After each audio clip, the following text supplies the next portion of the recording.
তো গাইস, আপনারা কেমন আছেন? দেখেন, চা খাবার লাগে উড়াধুরা গল্প করতেছে, উড়াধুরা গল্প করতেছে। গাইস দেখেন, আপনারা দেখতে থাকেন।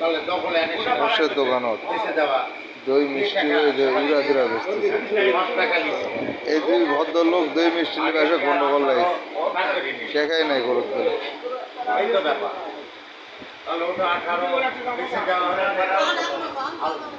দেখেন, আপনারা দেখেন, ঘোষের দোকানে আমি অবস্থা না দেখছি, আপনারা দেখেন।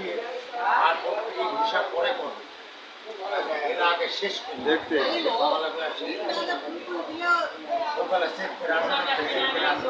ঘোষের দোকানত আছি, আপনারা দেখেন। এগুলা কুড়ি বিক্রি করছে 50 টাকা পিস।